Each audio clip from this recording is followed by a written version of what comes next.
죽으셔서 어디로 돌아가셨을까요? 오늘 본문을 가지고 예수님은 이 땅에서 하늘 아버지께로 돌아가셨다라는 주제로 말씀을 전하려고 합니다. 첫째로 오늘 본문에 보면 예수님이 외면당하시는 모습을 볼 수 있습니다. 하나님이 햇빛을 거두어 가심으로 예수님을 외면하십니다. 우리 때문에 하나님이 예수님마저 외면하시는 모습을 볼 수 있습니다. 둘째로 예수님이 십자가에 달려 돌아가실 때 승소 휘장이 찢어졌는데 이것은 그분의 죽음으로 말미암아 하늘 문을 열어 젖히셨다라는 것을 알 수 있습니다. 세 번째로 예수님은 돌아가시면서 크게 외치셨는데 이 외침을 보면 그분이 하나님께로 하늘 아버지께로 돌아가셨다라는 것을 우리가 확인할 수 있습니다. 이 세 가지를 우리 순서대로 한번 살펴보겠습니다. 첫째로 예수님이 하나님께 외면당하셨습니다. 예수님이 십자가에 못 박히신 시간이 우리 시간으로 오전 9시입니다. 이제 정오가 되었습니다. 3시간 동안 십자가에 매달려 계셨습니다. 그 정오를 오늘 본문에서는 제6시라고 표현을 하고 있습니다. 갑자기 해가 빛을 잃고 온 땅에 어둠이 임합니다. 예수님이 십자가에 매달린 그 예루살렘 그 안만 어두워졌는지 그렇지 않으면 유대 땅 전체, 팔레스타인 전체가 어두워졌는지 정확하지는 않습니다. 어쨌든 어둠이 임해서 3시간 동안이나 계속되었다라고 말씀하고 있습니다. 일식이었을까요? 3시간이나 계속되는 일식이 있습니까?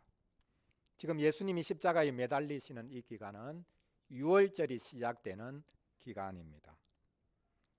6월절은 보름달이 뜹니다. 보름이 되면 지구가 태양과 달 사이에 있게 되기 때문에 일식이 일어날 수 없죠.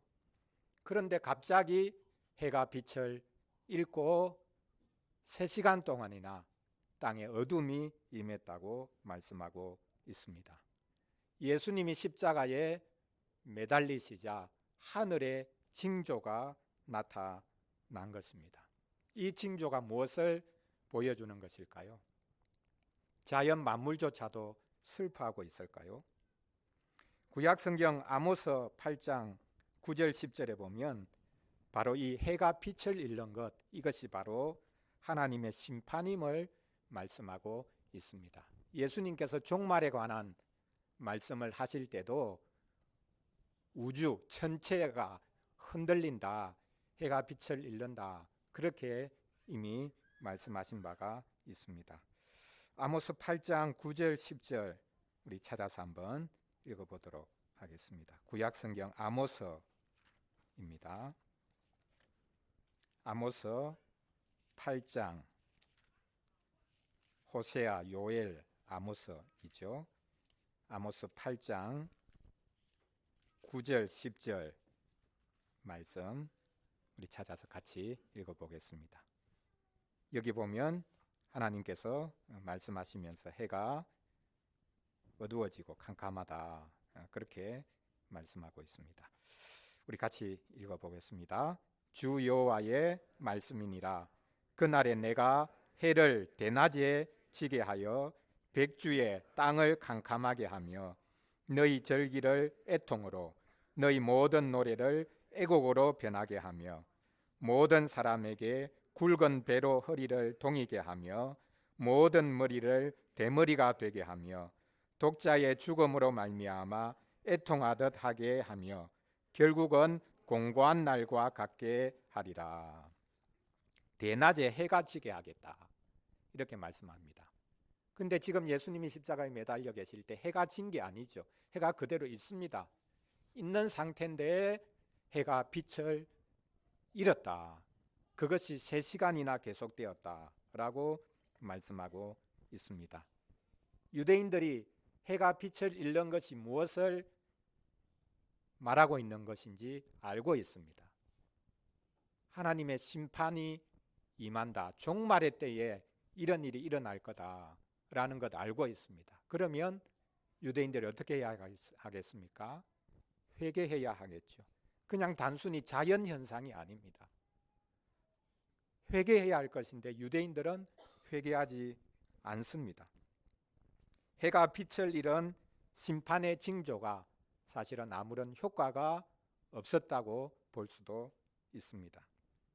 지금 예수님을 십자가에 못 박은 이들, 또 십자가 아래 있는 이들은 예수님을 조롱하기에 바쁘지 지금 벌어지고 있는 일이 무엇인지 그들은 알지 못합니다.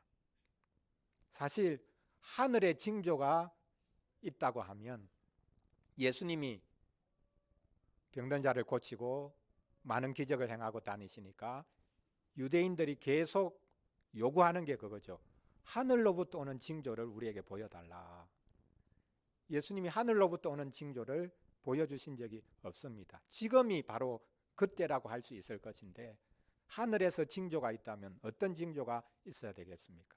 천둥벼락이 쳐가지고 예수님을 조롱하는 이들을 때리는 이런 일이 하늘의 징조라고 말할 수 있지 않겠습니까? 시내산에 하나님이 강림하시니까 그 천지 만물이 진동하는 그런 모습, 천둥과 벼락이 치는 그런 모습을 볼 수 있었죠. 그런 하늘의 징조가 있어야 될 것인데 그런 것은 없습니다. 단지 해가 빛을 잃는 것, 그것뿐입니다. 그러면 이것이 무엇을 보여주고 있는 것입니까? 한편으로는 예수님에게 잘된 일인지도 모를 것입니다. 햇빛이 가장 뜨겁게 내리쬐어야 할 3시간 동안 십자가에 매달려 계셨으니 해가 빛을 잃으면 어둠이 임하면 예수님이 그나마 십자가에 달린 시간이 힘들지 않으셨을 것입니다. 어둠 속에서 그분이 좀 편하게 이 3시간을 보낸 것이라고 생각할 수 있을 것입니다. 그러나 오히려 우리는 정반대로 생각해야 합니다. 하나님께서 빛을 거두어 가셨습니다. 무엇을 말합니까? 하나님께서 나는 이제 너를 더 이상 보지 않겠다라고 하신 것과 같습니다. 하나님이 그리스도를 외면하신 것입니다. 하나님께서 함께 하심을 거두어 가신 것입니다. 바로 이것이 십자가입니다. 십자가는 하나님께서 예수님을 어둠 속에 버리신 것을 말합니다. 우리가 주일 오후에 제네바 교리문답서를 읽고 있는데 지난번에 읽었던 66문에서 고백하고 있지 않습니까? 그리스도께서는 죄인들을 대신하여 죄를 지시기 위해서 하나님 앞에 나아가셨으므로 그분은 마치 하나님으로부터 버림받기나 한 것처럼, 아니 하나님께서 마치 그분을 향해 진노하시기나 한 것처럼 당신의 양심 안에서 이러한 가공할 만한 고통을 느끼셔야만 했습니다. 예수님이 3시간 동안 어둠 속에 잠겨 계셨는데 하나님의 진노를 깊이 느끼셨을 것입니다. 가공할 만한 고통을 그 3시간 동안 느끼셨을 것입니다. 하나님이 나를 외면하시구나. 하나님이 나를 보지 않겠다고 하시구나.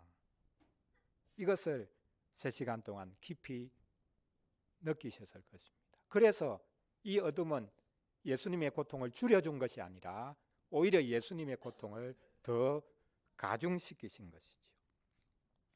빛을 거두어 가신 것은 하나님께서 우리 때문에 예수님을 외면하셨다는 것을 보여주는 것입니다.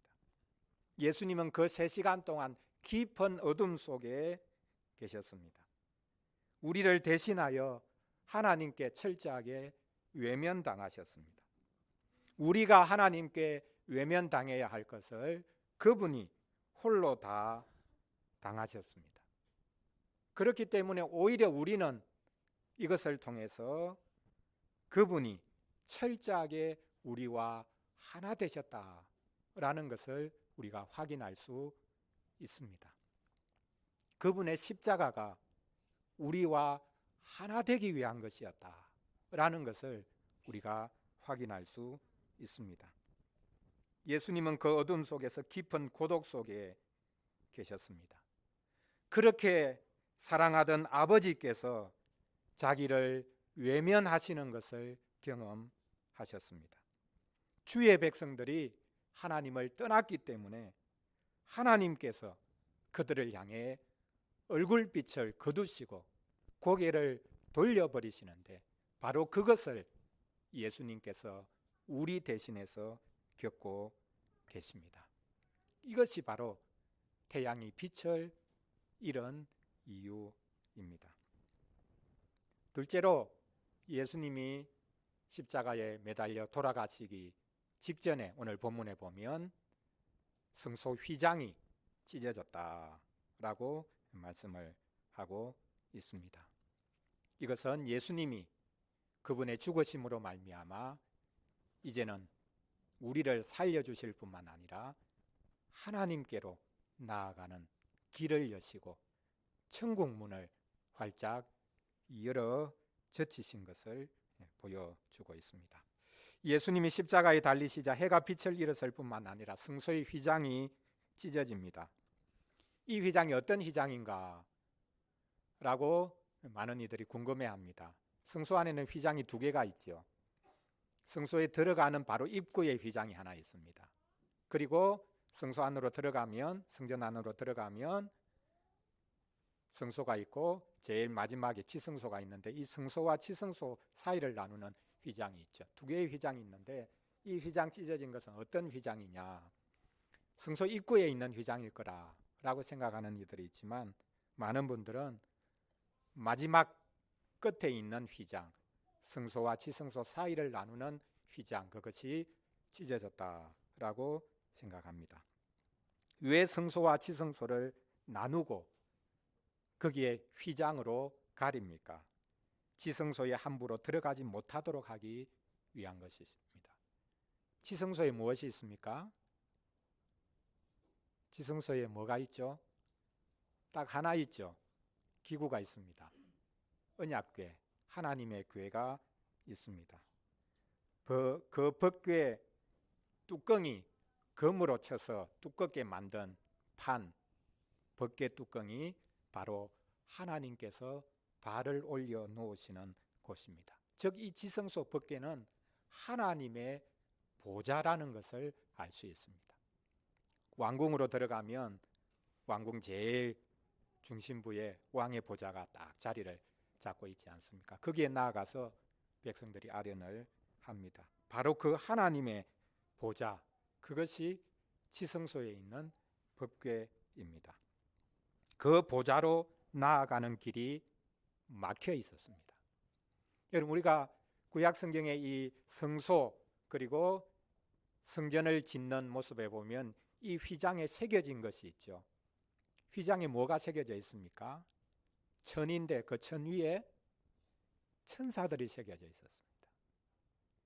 성소 입구의 휘장에도 천사들이 새겨져 있고 또 성소와 지성소를 나누는 그 휘장에도 천사가 새겨져 있습니다. 왜 천사를 새겨 놓았겠습니까? 무엇이 연상됩니까? 하나님께서 타락한 인간을 에덴 동산에서 쫓아내시죠. 그리고 그 에덴 동산으로 사람이 함부로 침입하지 못하도록 동산 입구에 천사들을 두죠. 어떤 천사라고 말합니까? 거룹이라고 표현하고 있는데 이건 영어로 그냥 거룹이 아니고 케루빔이라는 하나님의 천사들. 그리고 두루 도는 화영검이라고 표현하고 있죠. 불칼을 들고 있는 천사들을 하나님께서 에덴 동산 입구에 두셔서 사람이 함부로 에덴 동산에 침입하지 못하도록 만드셨습니다. 바로 그것을 연상할 수 있는 것이 지금 이 성소에 있는 것이죠. 성소 입구에도 성소와 지성소를 나누는 그 휘장에도 천사들이 새겨져 있습니다. 이곳에 함부로 침입하지 못한다는 것이죠. 사람으로서는 함부로 하나님 앞에 나아갈 수 없다는 것을 보여주고 있습니다. 그런데 그 휘장이 예수님이 십자가에 달려서 돌아가시는 순간에 찢어집니다. 양쪽으로 갈라집니다. 한가운데가 찢어졌다. 그렇게 오늘 본문에서 말씀하고 있습니다. 끝쪽 부분이 살짝 찢어진 것이 아니라 한가운데가 찢어졌다. 그러면 어떻게 됩니까? 더 이상 합칠 수가 없을 정도로 가운데가 완전히 찢어졌다. 마가복음에 보면요, 위쪽으로부터 아래쪽으로 찢어졌다. 사람이 아래쪽에서 찢어가지고 위로 가면서 이렇게 휘장이 벌어진 것이 아니라 위에서부터 찢어져서 완전히 갈라졌다. 하나님께서 찢으셨다라는 것을 말씀하고 있습니다. 지금까지는 하나님께서 나에게 너희들이 함부로 나올 수 없다 이렇게 막으셨는데, 하나님께서 이제 찢어진 그리스도의 몸을 보시고 나에게 너희들이 나올 수 있다. 하나님이 스스로 성소 휘장을 찢으셔서 주님께 나아오라고 말씀하고 계십니다. 이제는 지성소가 보이는 것이죠. 하나님의 보좌에 나아가는 길이 활짝 열렸다라는 것을 보여주고 있습니다. 히브리서 9장에 보면 바로 이 성소와 지성소가 나뉘어져 있는 이야기를 합니다. 제사장들은 성소에서 항상 일합니다.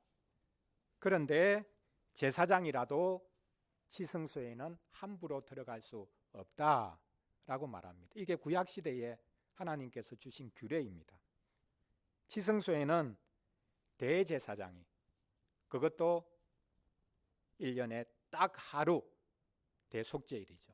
그날만 이 지성소에 들어갈 수 있습니다. 그러나 함부로 들어갈 수 없죠. 무엇을 가지고 들어가야 합니까? 피를 가지고 들어가야 합니다. 이렇게 지성소에는 들어가는 길이 항상 막혀 있었습니다.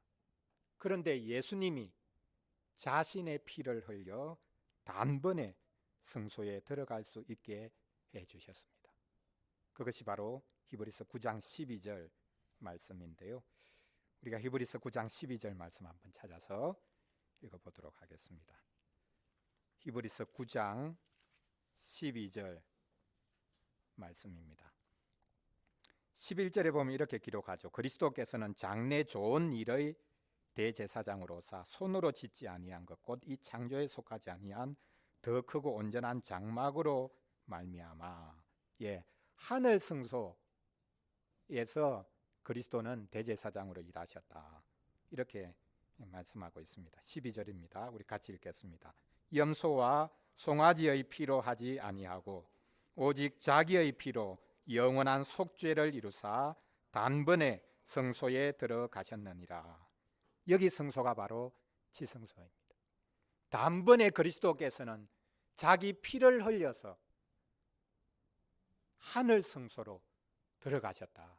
그래서 우리도 그분의 피를 힘입어 하늘 성소로, 하늘 지성소로, 하나님이 계신 하늘 보좌로 나아갈 수 있다. 이 땅에 있는 성소는 하늘 성소, 하늘 보좌를 모조한 것이거든요. 카피한 것이거든요. 모조품이거든요. 그런데 그리스도는 자신의 피로 말미암아 피를 가지고 하늘 지성소로 들어가셔서 아버지를 뵙게 되었고, 우리도 그 하늘 보좌로 나아갈 수 있도록 만들어 주셨다라고 말씀합니다. 예수님은 지성소로 나아가는 길을 내셨습니다. 예수님은 하늘 보좌로 나아가는 고속도로를 내셨습니다. 십자가에서 자신의 몸을 찢으셔서 열어놓으신 길입니다. 예수님은 자신의 몸을 찢어서 하나님과 우리 사이에 가로막혀 있던 것을 찢어버리십니다. 하늘이 열려 있죠. 그래서 사람들이 하늘로 갑니다. 지금 미국을 포함하여 우주 계획을 추진하고 있지 않습니까?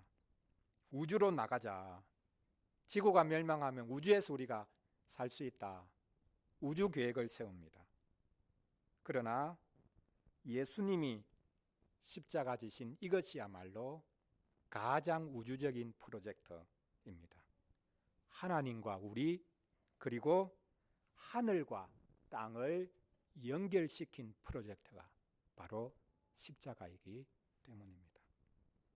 십자가는 가로대가 있고 세로대가 있지요. 가로대는 사람들끼리 심지어 우리와 자연 만물끼리의 화해를 보여줍니다. 세로대가 무엇을 보여줍니까? 십자가로 하늘과 땅이 연결되었다. 하늘은 열려 있는 것 같지만 막혀 있죠. 우리가 하늘을 향해서 답답하면 부러지지 않습니까? 제발 하나님 좀 도와주세요. 하늘에 계신 분이 있다면 도와주세요. 아무리 부러지져 보세요. 도움 없습니다. 사람이 우주선을 타고 우주로 나가도 달이나 화성으로 나가도 하늘은 막혀 있습니다. 그런데 십자가로 그리스도께서 하늘과 땅을 이어 붙이셨습니다. 막혀 있던 하늘을 뚫으신 것, 그것이 십자가라. 그렇게 오늘 본문에서 말씀하고 있습니다. 이제 마지막 세 번째로 예수님이 돌아가실 때 부르짖는 외침이 있습니다. 이 외침을 통해서 그분은 절망적으로 절망 가운데 죽으신 것이 아니라 사랑하는 아버지 품으로 하늘 아버지께로 돌아가셨다라는 것을 우리가 확인할 수 있습니다. 예수님이 돌아가시기 직전에 크게 부르짖죠. 뭐라고 부르짖었습니까? 뭐라고 부르짖죠?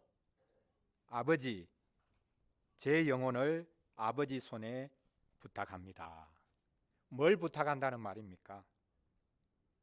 부탁한다는 게 뭐 맡긴다는 말입니까? 그러면 뭘 맡긴다는 말입니까? 제 영혼을 아버지께 맡깁니다. 이렇게 표현을 하는 것이죠. 여기 부탁한다라는 말은 사실 상업적인 용어입니다. 어떤 물건을 안전하게 보관하기 위해서 누구에게 이제 맡기는데, 맡길 때에 쉽게 말하면 잘 맡아 주십시오 하면서 뭔가를 이제 뭐 돈을 좀 준다든지 그렇게 다른 것을 제공할 때 그것이 이제 부탁한다, 맡긴다, 이렇게 사용하는 단어인데요. 상업적인 용어입니다. 예수님은 자신을 하나님께 맡겨드립니다. 신약 성경에서는 이 부탁한다는 용어를 비유적으로 사용하기도 합니다. 뭐냐면 증거를 제시하거나 사실임을 보여줄 때 바로 이 용어를 또한 사용하기도 합니다. 무엇을 말합니까? 예수님 자신이 증거입니다. 십자가가 증거입니다. 십자가는 자신을 하나님께 온전히 맡긴다는 증거입니다. 지금 십자가 아래 무리들이 계속 조롱하는 게 뭡니까? 십자가 한번 내려와 봐라. 그래야 너 능력이 증명되지. 너가 하나님 아들인 게 증명되지. 너가 왕이라고 했지 않냐. 근데 예수님은 그렇지 않다고 말씀하고 계시는 겁니다. 네가 십자가에 계속 매달려 있는 것이 하나님의 아들의 증거다. 내가 무기력하게 심지어 하나님께 저주받아 죽는 것처럼 보이는 이 십자가에 끝까지 매달려 있는 이것이 바로 하나님의 아들인 증거다. 예수님이 그렇게 지금 말씀하고 계시는 것입니다. 그래서 마지막으로 아버지, 제 영혼을 아버지께 맡겨드립니다. 이렇게 외치고 있습니다.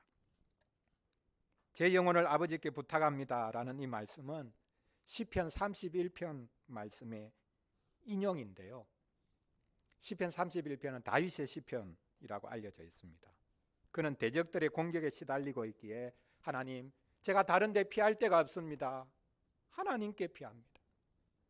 어디도 제가 피할 곳이 없어서 하나님께 제가 피합니다. 이렇게 노래하고 있는 시편이 시편 31편인데요. 그래서 하나님은 저의 견고한 바위가 되십니다. 저의 구원의 산성이 되십니다. 그래서 하나님이 악인들의 손아귀로부터 저를 빼내주시기를 구합니다. 이렇게 외치고 있습니다. 그러면서 하나님께 부르짖는 것이 바로 예수님이 지금 마지막 순간에 하나님께 부르짖은 이 외침을 다윗이 하고 있습니다. 동일한 말씀이니까 뭐 굳이 찾아볼 이유도 없지만 우리 마지막으로 한번 찾아보겠습니다. 예수님이 그냥 뜬금없이 이런 말씀을 하신 것이 아니라 다윗의 이 고백을 주님 자신의 고백을 시편이 그리스도 그분이 고백하고 노래한 시편이라는 것을 우리가 알 수 있는데요. 예수님이 이 고백을 하십니다. 다윗도 성령님으로 말미암아 이 고백을 할 수 있었던 것입니다. 시편 31편 5절입니다. 우리 같이 찾아서 마지막으로 한번 읽어보겠습니다. 31편 표제가 이렇게 되어 있죠. 다윗의 시 인도자를 따라 부르는 노래. 시작을 이렇게 합니다. 여호와여 내가 주께 피하오니 나를 영원히 부끄럽게 하지 마시고 주의 공의로 나를 건지소서. 이렇게 시작을 합니다. 그리고 5절입니다. 우리 같이 읽겠습니다. 내가 나의 영을 주의 손에 부탁하나이다. 진리의 하나님 아버지여 나를 속량하셨나이다. 아멘. 내가 나의 영을 주님의 손에 부탁합니다. 이렇게 외쳤습니다. 예수님이 이 외침을 그대로 가지고 와서 하나님께 외치고 계십니다. 그런데 바뀌는 게 있죠. 제 영혼을 당신의 손에 주님께 맡깁니다. 이렇게 다윗이 고백했는데 예수님은 어떻게 바꿉니까? 그것을 제 영혼을 아버지 손에 맡깁니다. 다윗이 하나님을 아버지라고 부를 수 없었는데 예수님은 악한 자의 손아귀로부터 벗어난 것이 아니라 오히려 저주받았다고 끝까지 조롱당하는 이 상황 속에서도 자기를 아버지께 맡긴다라고 말씀하고 계십니다. 이것은 십자가 아래 무리들이 지금까지 계속 조롱하고 있는 그것을 가지고 예수님이 말씀하고 계시는 것이죠. 뭐라고 조롱합니까? 너가 왕이라고 했지 않냐? 마가복음에 보면요, 계속해서 마태복음도 마찬가지지만 너가 하나님의 아들이라고 했지 않냐? 그러니까 십자가에 내려와야지. 아들을 버리는 아버지가 어디 있냐? 이 마지막 순간에 하나님이 너의 아버지라면 하나님이 아버지가 너 구원할 거 아니냐? 근데 너를 구원해 주지 않는 것 보니까 너는 아들이 아니네. 너가 하나님의 아들 맞아? 이렇게 이제 계속 조롱을 하고 있는 것이죠. 그런데 예수님이 십자가에서 내려오지 않으시고 끝까지 매달려 계시면서 마지막 순간에 뭐라고 하십니까? 아버지 왜 저를 버리십니까? 그런 말씀도 하셨지만 마지막 순간에 아버지, 제 영혼을 아버지 손에 맡깁니다. 이렇게 말씀하고 있습니다. 예수님이 십자가에 끝까지 매달려 계시는 것이 하나님의 아들인 것을 증거하는 것이라 라고 예수님은 생각하고 계십니다. 이것이야말로 하늘 아버지를 신뢰하는 것이기 때문입니다. 하늘 아버지의 뜻을 이루는 것이기 때문입니다. 그렇습니다. 예수님은 끝까지 하나님을 의지하셨습니다. 전혀 그럴 수 없는 상황인데 하나님이 자기를 버리시는 것처럼 보이는데 예수님은 아버지, 저는 아버지께 모든 것을 맡깁니다 라고 말씀하십니다. 자신에게 어둠을 보낸 하나님께 배신감을 느낀 것이 아닙니다. 자신을 모른 채 하시는 하나님께 배신감을 느낀 것이 아닙니다. 십자가가 하나님과 아드님의 관계를 파탄낸 것이 아닙니다. 오히려 십자가가 하나님과 아드님의 관계를 더 굳건하게 했습니다. 그래서 아드님은 마지막 순간까지 하늘 그곳에 계신 하나님을 아버지라고 부릅니다. 아버지와 아드님의 관계가 한 번도 깨진 적이 없습니다. 하나님이 예수님을 외면하고 버리고 저주하는 것처럼 보여도 두 분의 관계는 결코 깨어지지 않습니다. 그래서 아버지를 부르고 아버지께 모든 것을 맡긴다고 말씀하고 있습니다. 예수님은 하늘 아버지의 뜻을 이루기 위해서 자기 목숨을 내어놓아서 희생 제물이 되셨습니다. 이것이야말로 예수님이 하늘 아버지께로 돌아가셨다라는 것을 보여주고 있습니다. 예수님은 십자가에서 죽어 이 땅에 묻히셨지만 그분은 하늘 아버지께로 돌아가셨습니다. 돌아가신 예수님, 이것이 오늘 설교의 주제 또 제목인데요. 이중적인 의미를 지니고 있습니다. 예수님은 돌아가셨죠. 죽으셨습니다. 그러나 예수님은 돌아가셨습니다.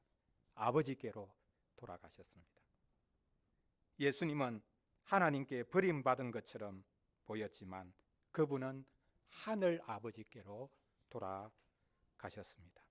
하늘 아버지께서 이 땅으로 보내셨고 이제 그분은 하늘 아버지께로 돌아가고 계십니다.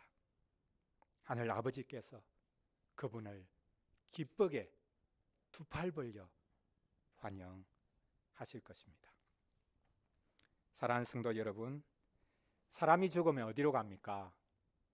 땅으로 갑니다. 하나님이 사람에게 말씀하셨죠. 너는 흙이니 흙으로 돌아갈지니라 라고 말씀하셨습니다. 사람은 흙에서 왔기 때문에 흙으로 돌아갑니다. 예수님은 죽어서 어디로 가셨을까요? 예수님은 가장 비참하게 죽으십니다. 그것이 문제가 아니라 하나님께 버림받은 것처럼 보입니다. 그래서 십자가 아래 사람들이 끝까지 조롱하죠. 왕노릇 해봐라. 하나님 아들이라고 했지 않냐? 왜 구해주지 않냐? 이 모든 모욕과 조롱을 다 겪으시고도 예수님은 끝까지 십자가에 매달려 계셨습니다. 왜 그렇습니까? 하늘 아버지를 믿으셨기 때문입니다. 자신이 이 땅에 온 것은 하늘 아버지의 뜻을 순종하기 위해서 왔기 때문입니다.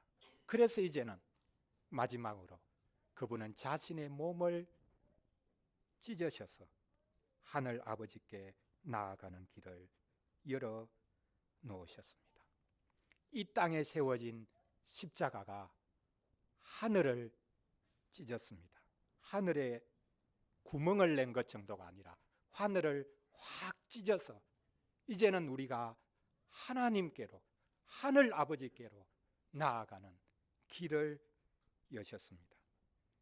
예수님의 찢어진 몸 사이로 하늘이 보입니다. 하나님이 계시는 보좌가 보입니다. 예수님은 죽으셔서 땅으로 돌아간 것이 아니라 하늘 아버지께로 돌아가셨습니다. 물론 예수님의 몸은 땅에 묻히죠. 썩어집니다. 그러나 그 썩어지는 몸이 오히려 하늘 아버지께로 돌아가는 몸임을 보여줍니다.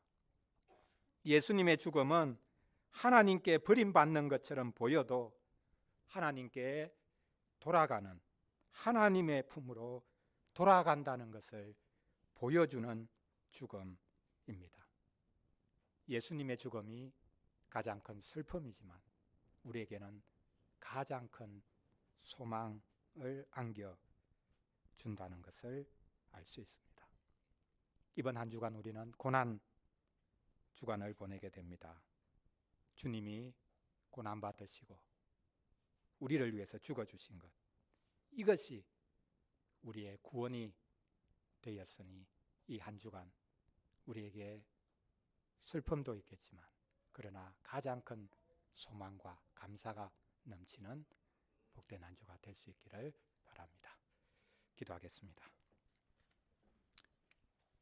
우리 같이 잠시 기도하겠습니다.